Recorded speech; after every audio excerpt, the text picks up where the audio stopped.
Alors à présent, je vais parler de la série de films euh, qui sont, entre guillemets, matière à réflexion. Donc il y a bien entendu Matrix. Matrix qui met en évidence le fait que si l'on ne peut pas concevoir d'être dans une simulation dont il y a une porte de sortie, donc la porte de sortie ici c'est une ouverture de conscience avec la traversée du miroir de Neo, et bien en fait si on ne conçoit pas qu'il y a une sortie à quelque chose, on ne va pas chercher la sortie. Donc Matrix, un autre film qui est assez intéressant, c'est The Truman Show.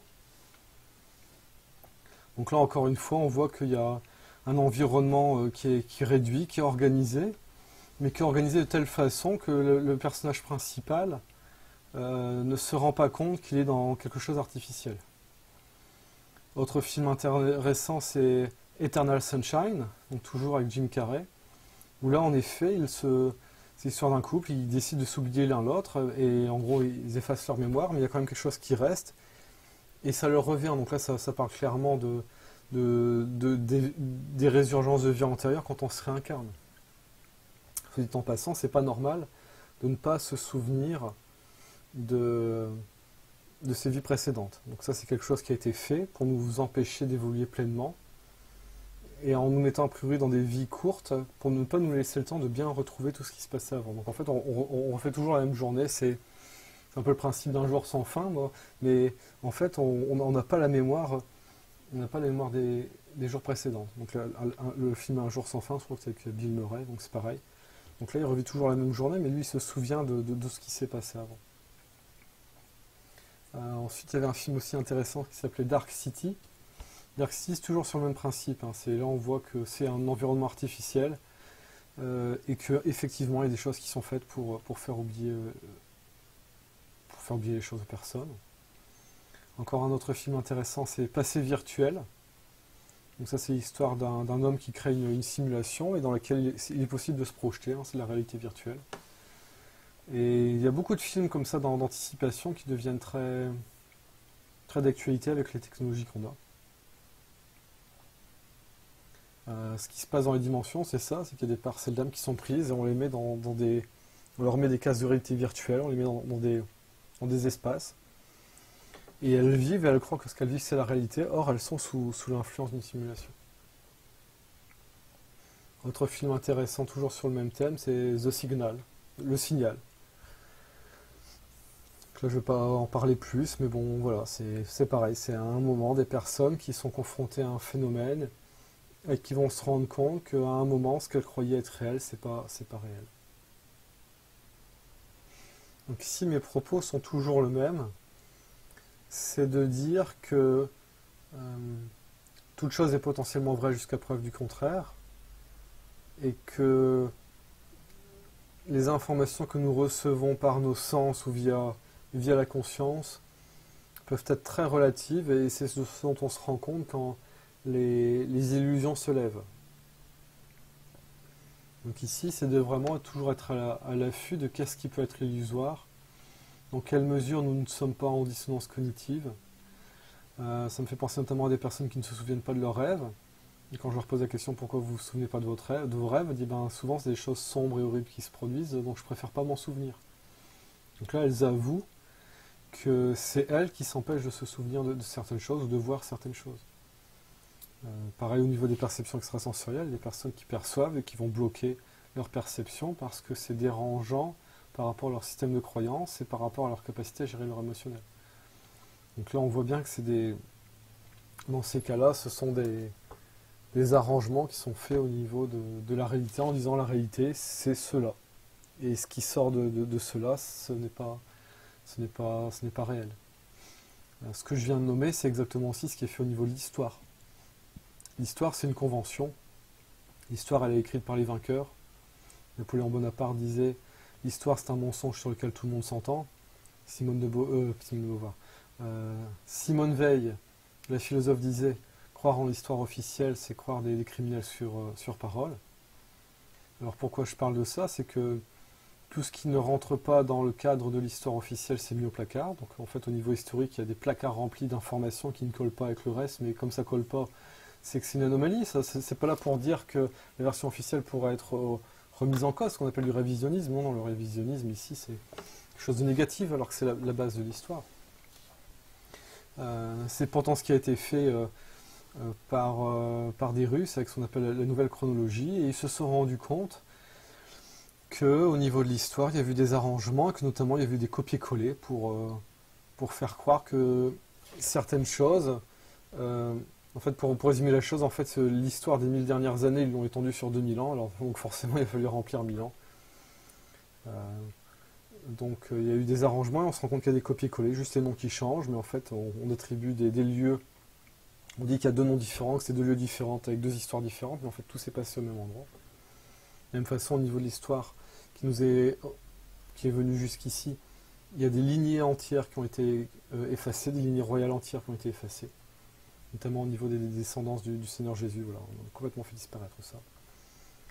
Et je parle de ça aussi parce qu'il y a actuellement les scientifiques, certains scientifiques en tout cas au niveau de l'astronomie, sont en train de se demander si on ne serait pas dans une sorte de cristal. C'est-à-dire nous serions dans un solide... en fait l'univers connu serait dans une sorte de solide tridimensionnel, à facettes.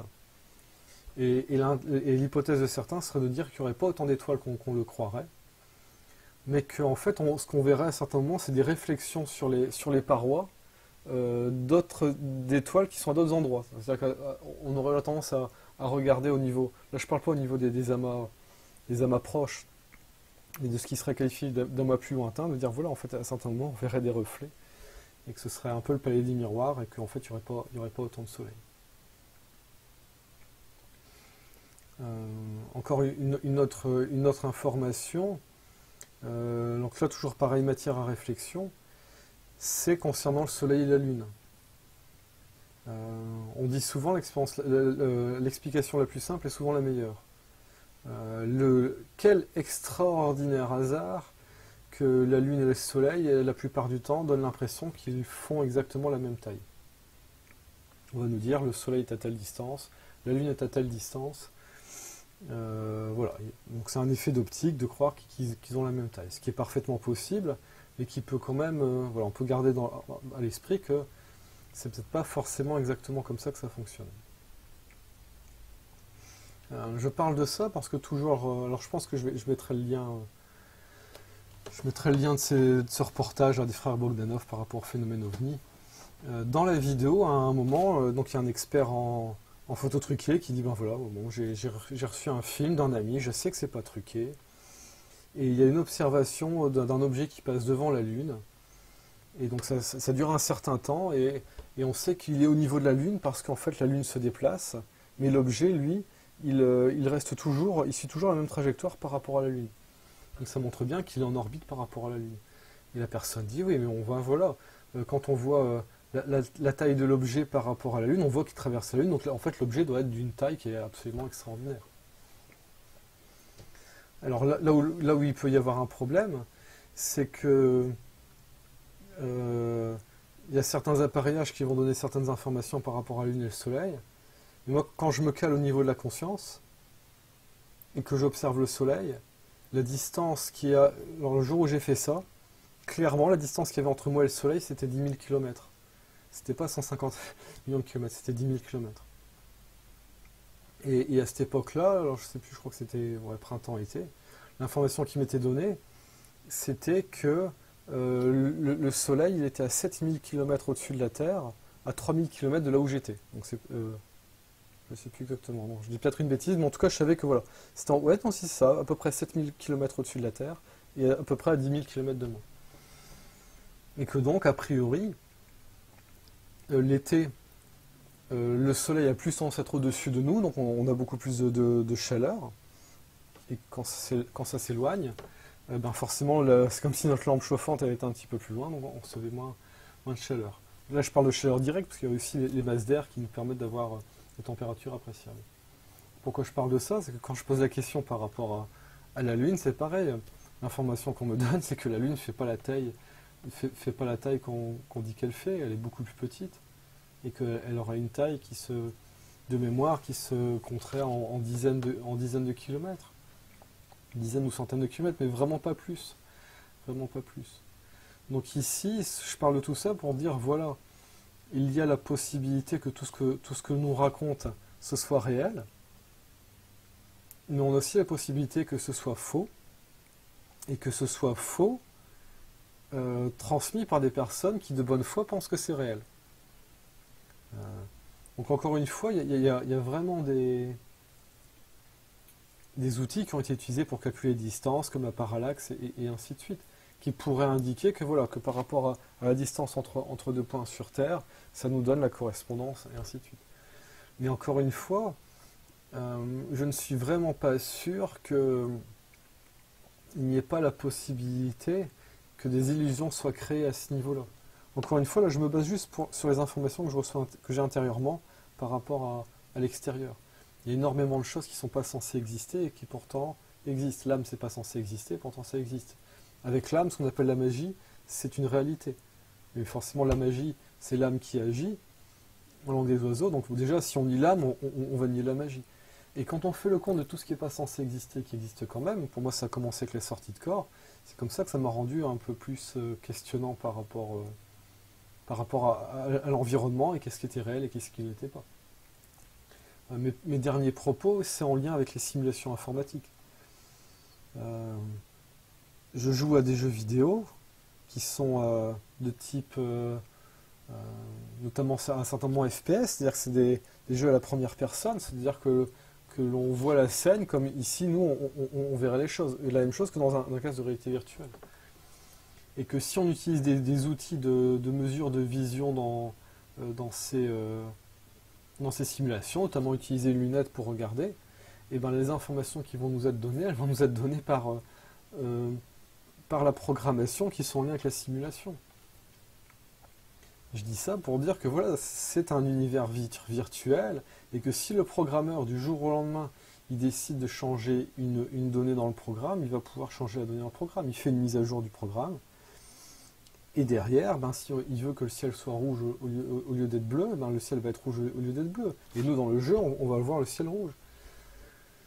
Donc tout ça pour dire que, encore une fois, toutes nos perceptions, elles sont soumises aux organes des sens, aux programmations qui peuvent être mises en place au niveau de la matrice où on est, et du niveau de conscience par lequel on accède à l'information.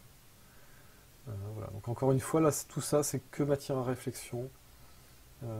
De rester simple, hein, parce que je pense que certains vont avoir le mental qui va commencer à s'affoler, puis savoir qu'est-ce qui est vrai, qu'est-ce qui est faux. Et ça, c'est un autre piège, quoi. C'est pas de douter de tout gratuitement, c'est pas la méfiance, c'est pas la paranoïa, c'est juste la vigilance. La vigilance qui est capable de nous faire, comme l'histoire avec la boule que j'ai vue dans les arbres, avoir suffisamment de vigilance, d'ouverture d'esprit pour, quand une évidence apparaît sous nos yeux, de dire, ah ben oui, il y a quelque chose que je vois, que je ne comprends pas, que je ne conçois pas, mais par neutralité et non par subjectivité, je l'observe et ça me donne matière à réflexion, peut-être pour mieux comprendre l'univers qui nous entoure. Voilà, je vous remercie de votre attention et je vous dis à bientôt.